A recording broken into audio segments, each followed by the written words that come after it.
हाँ भाई second year, ज़रा ध्यान दीजिएगा। अभी एक बार फिर से रिपीट कर देते हैं अपनी बात को जो भी बताया था, ठीक है। चलें चौथी हम हाँ भाई चलें।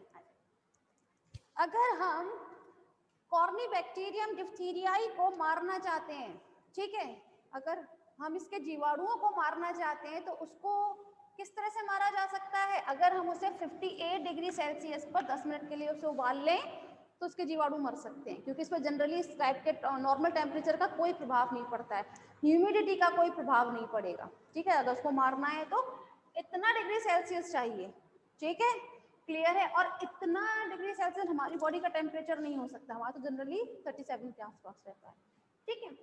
तो भाई इतने पर तो हम उसे मार नहीं सकते, तो हम क्या करते हैं, उसके एक्सोटॉक्सिन के अगेंस्ट क्या बनाते हैं हम, एंटीटॉक्सिन, एंटीटॉक्सिन का निर्माण करते हैं। अब ये एंटीटॉक्सिन जो होता है वो हमें किससे मिलता है, घोड़े के रक्त से, मतलब घोड़े के खून से मिल जाता है वो हमें। वो किस तरह से मिलता है वो मुझे थोड़ी देर पहले बताया ही था, फिर भी उसमें कोई परेशानी है तो आप लोग पूछ सकते हो, क्लियर है। चलें आगे चलते हैं। अब हम बात करते हैं अपने निदान की। निदान मीन होता है पहचान, कि आप किस तरह से पहचानोगे आपका जो भी, भाई कोई भी पेशेंट है अगर जो डिप्थीरिया है जिसको, तो उसकी पहचान कैसे होती है कि उसमें ये रोग है, उसके लक्षण क्या हैं। जैसे आज के टाइम में कोरोना चल रहा है, ठीक है, तो उसके वायरस देखते हैं ना आप, आपके टेस्ट आपने देखे हो जनरली, तो उसे गले में से और नाक में से उसमें कुछ वो लिया जाता है पदार्थ, है ना, जिसके लेप बनाएंगे, वो अपना टेस्ट करेंगे अपनी लेबोरेटरी में जाकर। सेम चीज वो यहाँ पर होता है पहचान के लिए। अब यहाँ पर पहचान के लिए हम करते क्या है सेकेंड ईयर, सबसे पहले जो हमारे संक्रमित भाग होते हैं, संक्रमित भाग मतलब आंख, नाक, कान, लैरिंक्स, अदरवाइज हमारे और अदर पार्ट्स, ठीक है, कहीं भी हो सकता है गले के आसपास, ठीक है, वहां से सपोज कीजिए हमने लैरिंक्स के आसपास से या अपने ट्रैकिया के पास में से हमने क्या उठाया, थोड़ा सा पदार्थ ले लिया जहाँ पे वो इन्फेक्टेड हुआ होगा, ठीक है, वहां से थोड़ा सा पदार्थ उठाया और उसको स्लाइड पर लगा दिया। स्लाइड पर लगाने के बाद हम उसका संवर्धन कराते हैं। संवर्धन मतलब होता है हम उनको रेयरिंग करते हैं, जैसे उसको बढ़ाते हैं उनके नंबर्स को। क्यों करते हैं संवर्धन, क्योंकि हमें थोड़े से उसमें से पता नहीं चलेगा, हमें उनका संवर्धन कराना जरूरी हो जाता है, ठीक है। हम उसका संवर्धन कराएंगे। संवर्धन कराने के लिए भी आपको कुछ माध्यम की जरूरत होती है। अब ये माध्यम जो है, अगर हम डिप्थीरियाई की बात करें तो डिप्थीरियाई के वायरस बैक्टीरियाज के संवर्धन के लिए हम किस माध्यम का यूज करते हैं, चॉकलेट एगार का, ठीक है। कहीं कहीं अगर आप देखेंगे आपके में टॉपिक भी है संवर्धन, जीवाणुओं में संवर्धन या जीवाणु का संवर्धन, इस तरह से आप वहाँ देखिएगा कि वहाँ पर ढेर सारे संवर्धन दिए होंगे, चॉकलेट अगार, अगार अलग, और भी न जाने बहुत सारे होते हैं, मिक्सचर भी होता है उसमें, ठीक है। तो यहाँ पर माध्यम हमने लिया है चॉकलेट अगार, उस पर हमने इसके कॉर्नीबैक्टीरियम डिप्थीरियाई को क्या किया, संवर्धन कराया। संवर्धन कराने के बाद उसका हमने अवलोकन करना है। अवलोकन मतलब होता है उसको फिर हम लोग किसी भी माइक्रोस्कोप के नीचे जाके देखेंगे तो वो इजीली दिख जाएंगे हमें इसके बैक्टीरिया, कॉर्नीबैक्टीरियम डिप्थीरियाई। क्लियर है अब मैम इस डिसीज में क्या होता है। अच्छा, इस डिसीज में बेटा भी थोड़ी देर पहले ही बताया था कि इसमें इसके जो जीवाणु होते हैं वो हमारे कई सारे भागों को क्या कर देते हैं, वो उसकी कोशिकाओं को तोड़ते हैं और वो कोशिकाएं जमा होकर हमारे यहाँ स्वर ग्रंथि के चारों इकट्ठा हो जाती हैं। तो यहाँ पर स्वर ग्रंथि बोल रहे हैं, सॉरी, जो हमारे ट्रैकिया जो होता है, ठीक है, जो आपकी श्वास नाल होती है, ठीक है, तो उस ट्रैकिया के चारों ओर इकट्ठा होकर क्या बनाती है, झिल्ली बनाती है, जिसकी वजह से जो रोगी होता है उसका दम घुटने लगता है, बताया था थोड़ी देर पहले, है ना। तो उसको सांस नहीं लेगी, वो जब भी कुछ खाएगा तो खाने में तकलीफ होगी, अगर वो सलाइवा भी अपना अंदर लेता है तो उसको निगलने में बहुत ज्यादा तकलीफ होती है। क्यों, क्योंकि उसके श्वास नाल होता है उस पर एक स्यूडो मेम्ब्रेन बन जाती है, जिसकी वजह से जो रोगी होता है वो ना तो अच्छे से खा पाएगा ना कुछ पी पाएगा, उसको सांस लेने तक में तकलीफ होती है। क्लियर है किस डिसीज में क्या हो जाता है।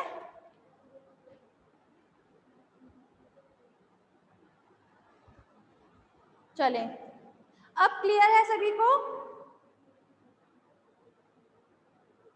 आगे फिर दूसरी डिसीज के बारे में बात करें सेकेंड ईयर। चलें,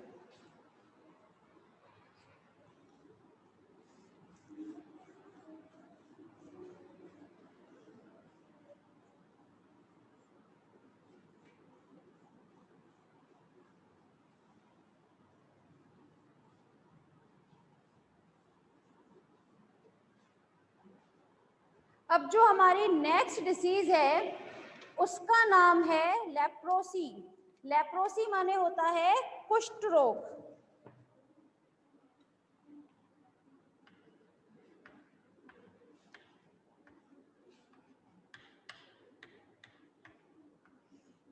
कुष्ठ रोग को इंग्लिश में बोलते हैं लेप्रोसी। क्लियर है? तो सबसे पहले हम इसका रोग जनक जान लेते हैं। रोग जनक क्या होता है? तो ये रोग फैलता है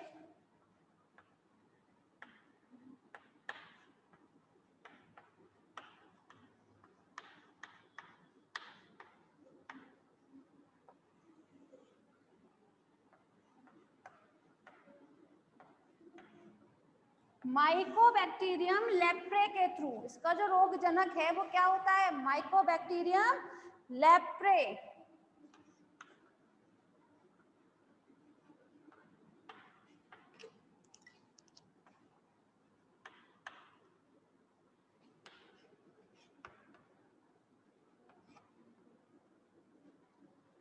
ठीक है,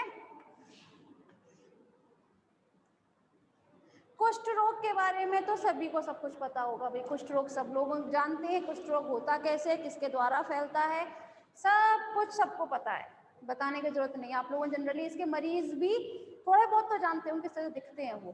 ठीक है ना, आप लोगों ने जनरली मूवीज में या कहीं और भी जनरली देखे होंगे। चलिए आगे आ जाइए आप कि लेप्रोसी रोग की अगर हम बात करें, कुष्ठ रोग की अगर हम बात करते हैं, तो ये कुष्ठ रोग छूने से फैलता है। कैसे फैलता है? छूने से फैलता है। ठीक है, साथ में इस रोग के बारे में सबसे पहले एक साइंटिस्ट थे जिनका नाम था हैंसन। ठीक है, उन्होंने बताया था इस रोग के बारे में। सबसे पहले किसने बताया था? हैंसन ने बताया था। इसीलिए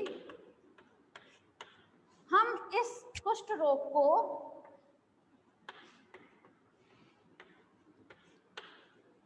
हैंसन का रोग, ठीक है, इसे हम किस नाम से और जानते हैं? हैंसन का रोग के नाम से भी जानते हैं। मतलब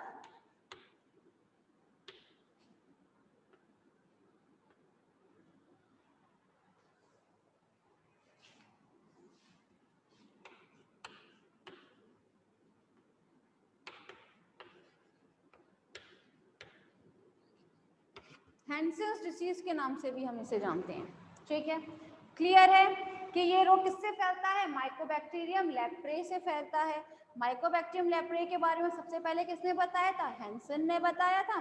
इसीलिए हम इसे किस नाम से और जानते हैं? हैंसन के रोग के नाम से, मतलब हैंसेंस डिसीज के नाम से भी जानते हैं। ये रोग बहुत ज्यादा फैलने वाला रोग होता है। मतलब आप किसी ऐसे व्यक्ति के संपर्क में आते हैं जिससे कुष्ठ रोग हुआ होगा, तो वो एक व्यक्ति से दूसरे व्यक्ति में इजीली ट्रांसफर हो सकता है। ठीक है, ट्रांसफर होने के लिए भी या तो वो हमारे नाक के थ्रू जाएगा, हमारे स्किन के थ्रू जाएगा, ऐसे ही जा सकता है। अगर आपने किसी ऐसे व्यक्ति को छू लिया जिससे ये कुष्ठ रोग हो रहा होगा, तो क्या होगा? वो आपको भी होने की संभावना बहुत ज्यादा बढ़ जाती है। क्लियर है?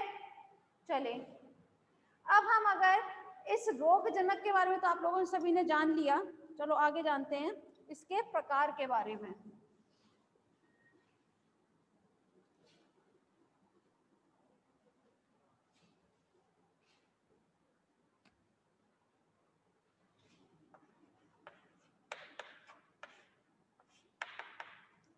लेप्रोसी के जनरली दो प्रकार देखने को मिलते हैं।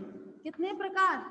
दो प्रकार देखने को मिलते हैं। जो पहला होता है आपका, वो होता है acute type. Acute type and second is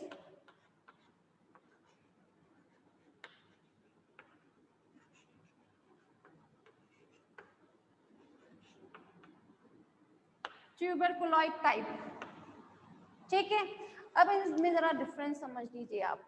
पहली बात तो यहाँ पर ये है, बता देते हैं दोबारा से कि कुष्ठ रोग जो होता है उसके दो प्रकार देखने को मिलते हैं, एक होता है एक्यूट टाइप, दूसरा होता है ट्यूबरकुलोइड टाइप।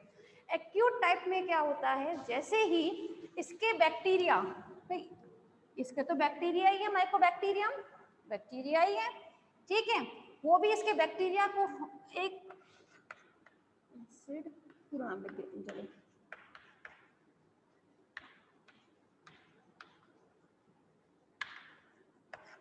एसिड फास्ट बैक्टीरिया होता है इसका, नॉर्मल बैक्टीरिया ना होकर एसिड फास्ट बैक्टीरिया होता है इसका।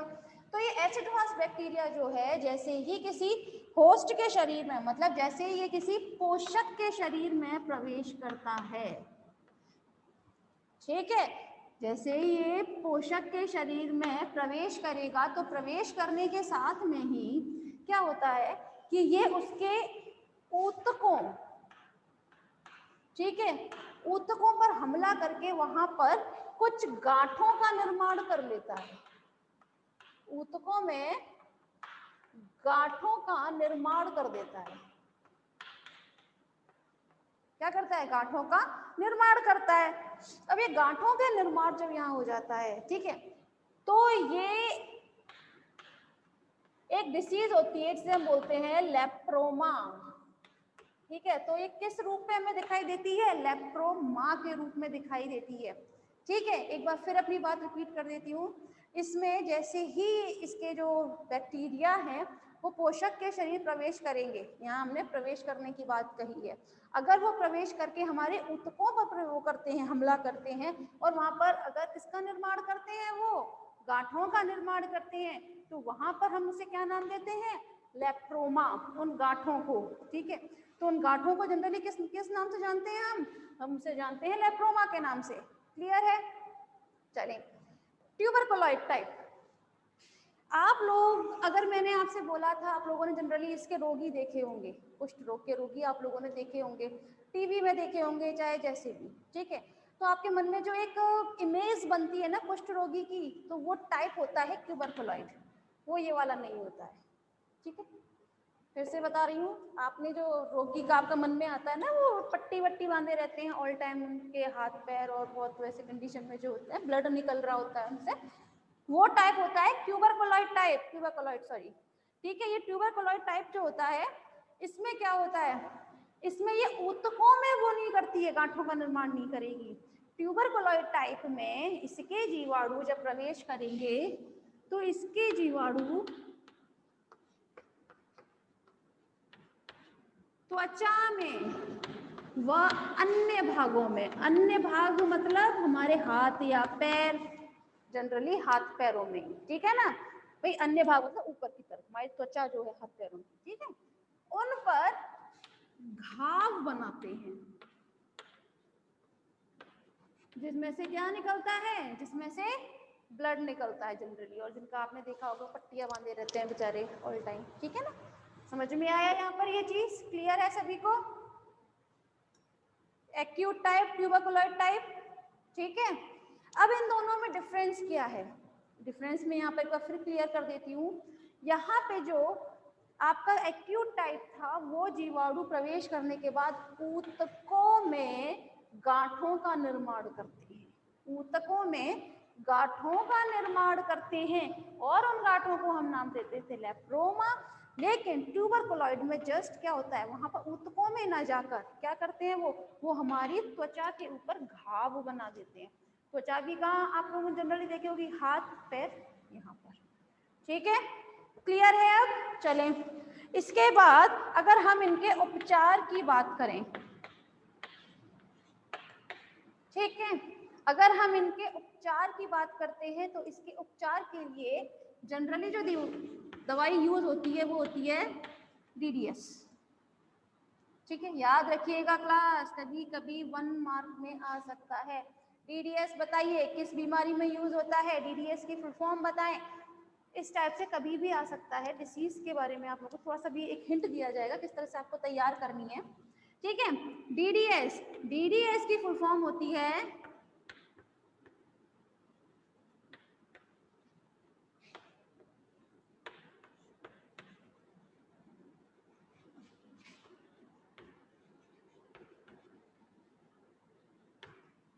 डाई अमीनो डाईफिनाइल सल्फोन, ठीक है, इसकी फुल फॉर्म क्या होती है? Di amino diphenyl sulphone.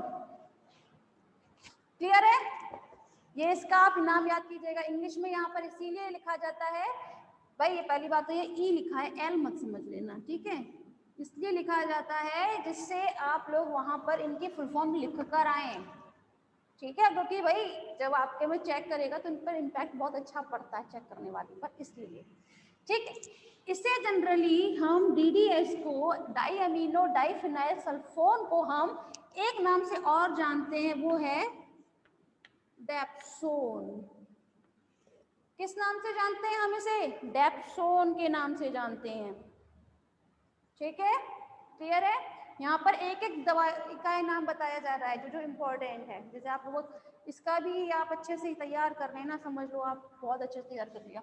एक बात और सेकेंड ईयर का ध्यान रखिएगा आप लोग कि जब आप, अच्छा ये क्लियर है यहाँ तक, रफ कर दें, फिर आपको एक इम्पॉर्टेंट चीज बताते हैं। चलो आगे की डिसीज बाद में हम डिस्कस करेंगे, पहले मुझे ये क्लियर है ना सबको? चलें आगे चलते हैं। अब हम एसिड फास्ट बैक्टीरिया तो रहेगी आपका, ये क्लियर कर देती हूँ यहाँ पर भी एसिड फास्ट क्या होता है। जब हम इस रोग का निदान करते हैं ना, निदान मतलब पहचान करेंगे, तो टेस्ट होता है, टेस्ट होता है एसिड फास्ट स्टेनिंग, मतलब अभिरंजन परीक्षण, ठीक है। तो इस बैक्टीरिया का जब हम निदान करेंगे, इस लेप्रोसी कुष्ठ रोग के बारे में हम निदान करेंगे उसका, तो वो किसके थ्रू होता है? Acid fast staining. Staining method सबको पता है, विरंजन मेथड जो हम लोग यूज करते हैं अपने लैब्स में भी, वहां पर हम लोग स्टेनिंग के लिए एसिड फास्ट यूज करते हैं। क्लियर है एसिड फास्ट बैक्टीरिया के बारे में सब कुछ? तो इसीलिए हम इसको क्या बोलते हैं? Acid fast bacteria. चलिए आगे चलते हैं। इसीलिए मैंने यहाँ पे बाद में लिखा था ये एसिड फास्ट, मैं बताऊंगी इस चीज को। पहली बात तो ये सेकंड ईयर कल भी बताया था कि आप लोगों को रोग के बारे में ज्यादा नॉलेज नहीं दी जाएगी, क्योंकि ये आपको खुद तैयार करनी होती है। पूरा थ्योरेटिकल पार्ट है, इसे समझाने लायक इतना कुछ होता नहीं है, ठीक है। आप लोग एक काम कीजिएगा, जब अपने एग्जाम के लिए तैयारी करते हैं ना, अपनी सारी डिसीज इंपॉर्टेंट तो यहाँ बताई जा रही हैं, और इसके अलावा भी आप जो तैयार करते हैं तो उनका एक अलग से आपके पास रजिस्टर होता है, रजिस्टर को पूरी तरह खोलकर उसका बीच का जो पेज होता है उसे आप यूज कीजिएगा। एक तरफ सारी डिसीज लिखिएगा, यहाँ पर सारे रोग जनक कि भाई ये डिसीज किससे होती है, ये किससे होती है, किससे होती है, ठीक है, सारे रोग जनक लिखे जाएंगे, इनका निदान लिखा जाएगा। आप एक बार को वो मत लिखिए किस तरीके से होता है कि ये झिल्ली बनाता है कि नहीं बनाता है, किस तरीके से होता है, भले ही आप वो मत लिखिए, तो पूरा थियोरेटिकल पार्ट है, आप अलग से भी कर लेंगे तो भी चलेगा। यहाँ पर आपको लिखना है उसकी मेडिसिन्स, ठीक है, कि वो किस किस से ठीक हो जाता है, और यहाँ पर कुछ इंपॉर्टेंट चीजें। तो यहाँ पर 4 पॉइंट में ही आप अपनी सारी डिसीजेस को याद कर सकते हैं। बहुत इजी मेथड है ना तैयार करने का, ठीक है। जैसे बहुत सारी डिसीजेस मैं आपको बताऊंगी थोड़ी ना, बहुत छोटी छोटी सी है, 2-2 मिनट की बताने लायक। एक्चुअली ये सारे टॉपिक जितने हैं वो आपको डायरेक्ट लिखवाने के होते हैं, थ्योरेटिकल पार्ट है, ज़्यादा बताने के लिए नहीं होता। तो आपको खुद तैयारी करनी होगी, तो इस टाइप से कीजिएगा।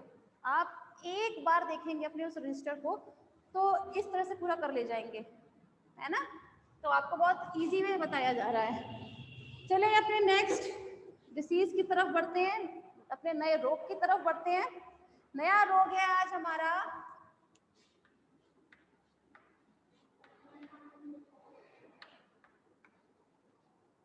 हेपेटाइटिस। जनरली आप लोगों ने ये टर्म सुना होगा, इसके बारे में कल और बताया जाएगा हेपेटाइटिस के बारे में, ठीक है। हेपेटाइटिस सभी जानते हैं, हेपेटाइटिस, ठीक है। हेपेटाइटिस जो है वो आपके विषाणु जनित रोग होते हैं। ये कैसे होते हैं?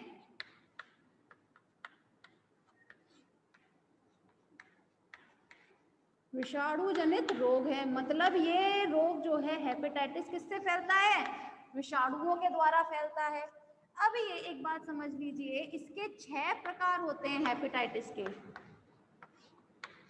हेपेटाइटिस के 6 प्रकार होते हैं। Hepatitis A, hepatitis B, hepatitis hepatitis C, hepatitis D, hepatitis E and hepatitis G. Clear है सभी को? यहाँ पे 6 होते हैं, 1 2 3 4 5 6 हो गए, A B C D E and G. ठीक है, याद रख लीजिएगा। अब इसके जो रोग जनक हैं, भाई ये जो रोग हैं वो किनके द्वारा फैलते हैं? तो इनके रोग जनक है विषाणु, तो बता ही दिया। ठीक है, तो हेपेटाइटिस ए फैलता है आपका, हेपेटाइटिस ए वायरस के द्वारा। हेपेटाइटिस बी फैलता है आपका, हेपेटाइटिस बी वायरस के द्वारा। ठीक है, hepatitis C virus, hepatitis D virus, hepatitis E virus and hepatitis G virus. समझ में आया सभी को हेपेटाइटिस के बारे में? ठीक है, इसके 6 प्रकार होते हैं, यहाँ शॉर्ट में लिख देते हैं, चलें आपको याद रखने में आसानी होगी। A B C D E and G. ठीक है, 6 प्रकार होते हैं और ये विषाणुओं से फैलने वाला रोग है, इसीलिए वायरस। यहाँ पर ये वी जो है इसका मतलब क्या है? वायरस होता है। ठीक, लेकिन यहाँ पर आपको सबके बारे में स्टडी नहीं करनी है। जो इम्पोर्टेंट होते हैं इनमें से वो होते हैं हेपेटाइटिस ए और हेपेटाइटिस बी। ठीक है, तो चलिए अब इसके बारे में थोड़ा थोड़ा सा देख लेते हैं क्लास।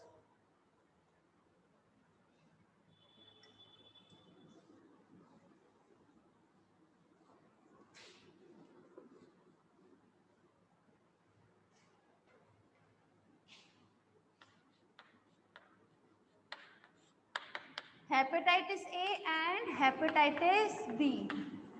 चलें, यहाँ जो हेपेटाइटिस ए है इसे हम जनरली पीलिया के नाम से जानते हैं। पीलिया जानते हैं आप सभी लोग? पीलिया क्या होता है सभी लोगों को पता है, पीलिया। ठीक है, तो पीलिया कैसे हम नाम से जानते हैं, इंग्लिश में बताए तो जॉइंटिस। ठीक है, ये पीलिया के नाम से जाना जाता है। इसमें शरीर कैसा हो जाता है? थोड़ा सा पीला हो जाता है। और इसका जो वायरस है वो कहाँ जाके अटैक करता है? वो डायरेक्ट आपके लिवर पर अटैक करता है, यकृत पर अटैक करता है ना। इसमें क्या हो जाता है? लिवरोसिस हो जाता है, मतलब जो लिवर है उसमें सूजन आ जाती है ना। और अगर आप इसका ट्रीटमेंट नहीं कराते हैं तो लिवर कैंसर तक हो जाता है। ठीक है, क्लियर है पीलिया के बारे में? इसके बारे में ज्यादा नहीं बताना है।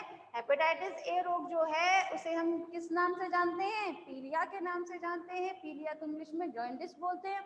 ये जॉइंटिस जो है इसमें विषाणु जो है वो कहाँ अटैक करते हैं? आपके यकृत पर, लिवर पर।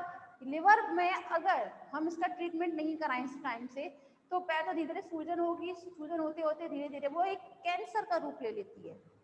ठीक है, क्लियर है? आगे चलते हैं हम हेपेटाइटिस बी की तरफ। इसे हम जनरली जानते हैं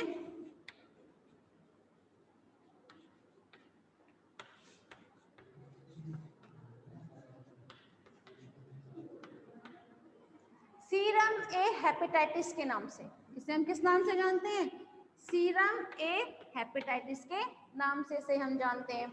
ये हेपेटाइटिस बी इंपॉर्टेंट है, ये आप लोगों को तैयार भी करना है। ठीक है, ये इसके जो विषाणु हैं, ठीक है, इसके जो विषाणु हैं वो आपके रहते हैं रक्त में, सीमेन में, सीमेन समझते हैं, वीर्य में, और आपके योनि स्त्राव आदि। ठीक है, क्लियर है? अब इसके बारे में पूरा कल बताया जाएगा अच्छे से। पहले आप इतना याद रखिएगा कि आपके सिलेबस में हेपेटाइटिस ए और बी, जनरली हेपेटाइटिस बी है आपके में, तो इसके बारे में बताया जाएगा अच्छे से। इसे हम जनरली किस नाम से जानते हैं? सीरम ए हेपेटाइटिस के नाम से जानते हैं। ठीक है, क्लियर है? मैम इनके नोट्स कब मिलेंगे? Ma'am science better solve paper on science better. बेटा अदिति ये सेंस बेटर मतलब